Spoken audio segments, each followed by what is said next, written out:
Hello everyone, steno with Arihant पर आपका स्वागत है। नववर्ष की आप सभी लोगों को हार्दिक हार्दिक शुभकामनाएं। यह डिक्टेशन 85 शब्द प्रति मिनट की गति से मेवाड़ सीरीज से होगी। यदि आप इसका पीडीएफ प्राप्त करना चाहते हैं तो आप हमारे टेलीग्राम ग्रुप को ज्वाइन कर सकते हैं, जिसका लिंक डिस्क्रिप्शन में दिया गया है।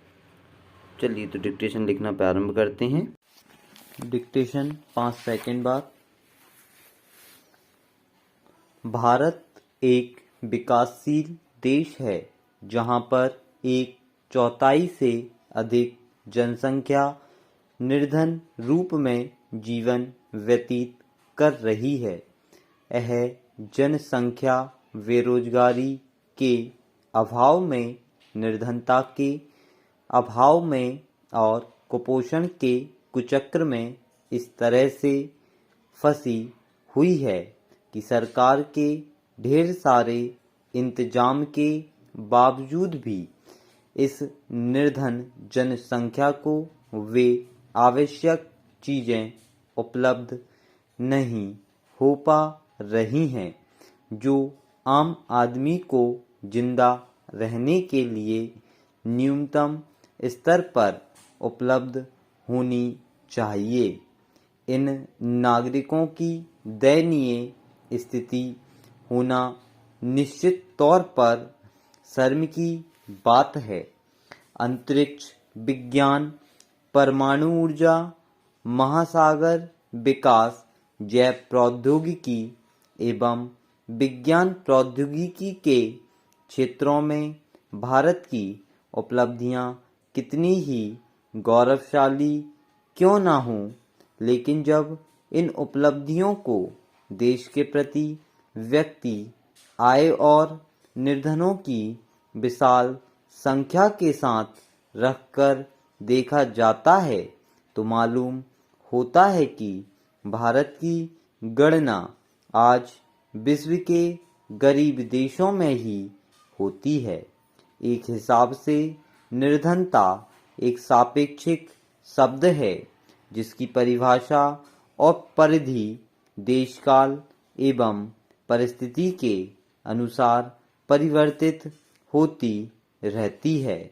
भारत में निर्धनता को उस स्थिति के रूप में परिभाषित किया जाता है जिसमें कोई आदमी उतनी भी आय अर्जित न कर पाए जो उसके जीवित रहने के लिए निम्नतर स्तर पर अपनी आवश्यकताओं को क्रय कर सके।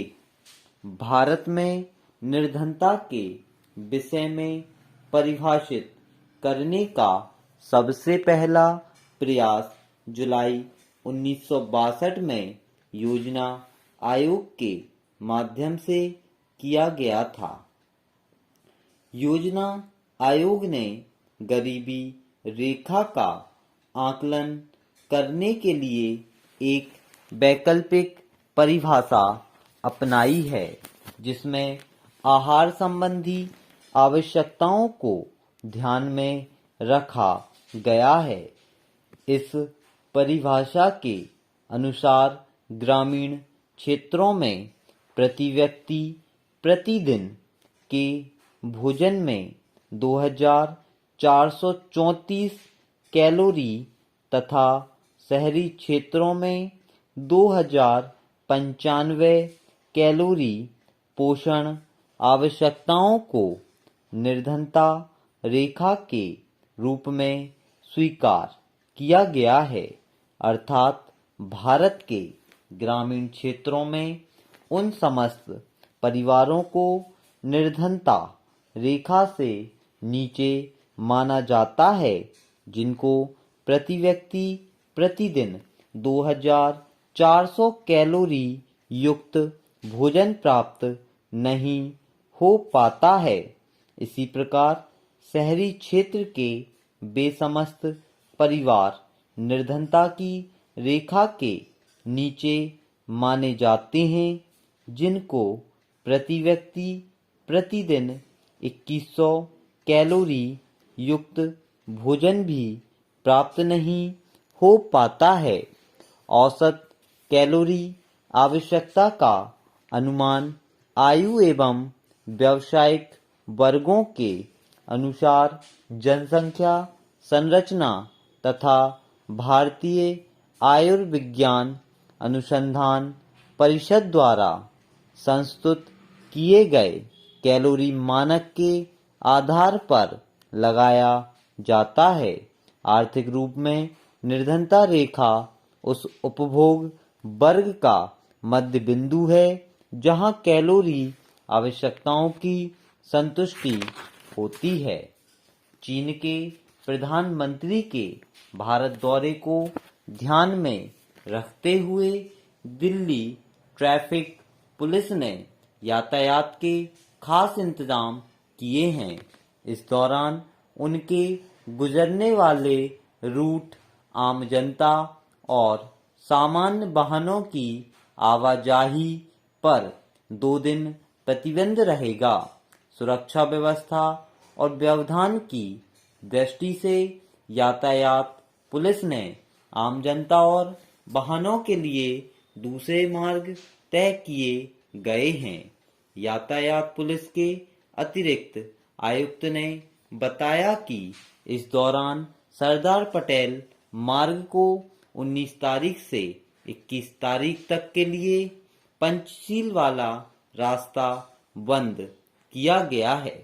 इसके लिए वाहन चालक रिंग रोड और वंदे मातरम सड़क का इस्तेमाल कर सकते हैं।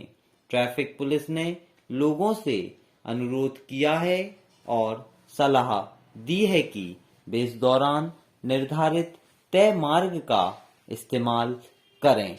मुझे बड़ी प्रसन्नता है कि चीन के प्रधानमंत्री की रविवार से शुरू हो रही भारत यात्रा के दौरान दोनों देशों के बीच सीमा विवाद सुलझाने और वास्तविक नियंत्रण रेखा पर हो रहे छोटे मोटे टकराव टालने के लिए नए समझौते पर सहमति बनाने की कोशिश तेज नजर होती जा रही है।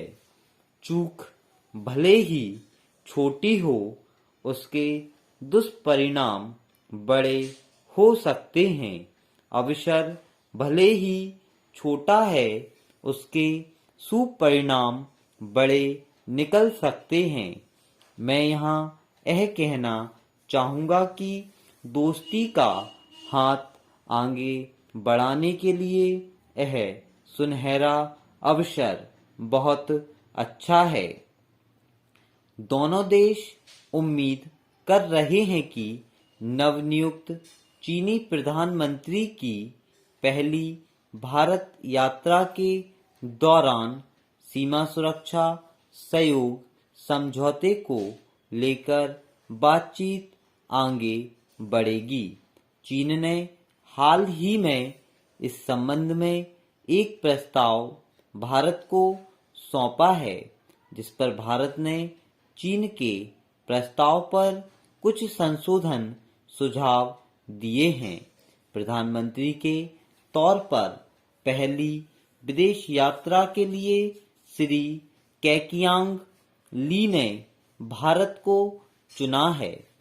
विदेश मंत्रालय के प्रवक्ता और विदेश मंत्रालय में सचिव के मुताबिक यह इस बात का संकेत है कि भारत को चीन सर्वोच्च प्राथमिकता दे रहा है।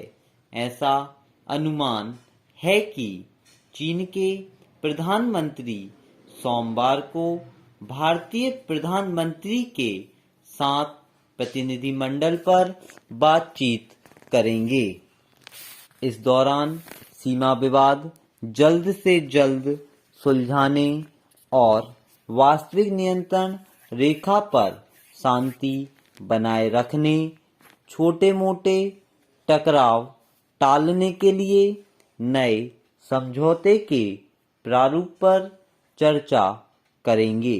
इसके अलावा लद्दाख में हो रही घुसपैठ के मामले में बातचीत होगी। चीनी प्रधानमंत्री मंगलवार को मुंबई में उद्योगपतियों से मिलेंगे। संभावना के आधार पर कहा जा सकता है कि अगले दिन बुधवार को पाकिस्तान रवाना हो सकते हैं। अब देखना है कि प्रस्तावित यात्रा का टकराव, घुसपैठ, सीमा विवाद मसले पर हुई चर्चा का असर कितना होगा। स्टॉप। यदि आपको वीडियो पसंद आती है, वीडियो को लाइक ज़रूर करें। Thank you.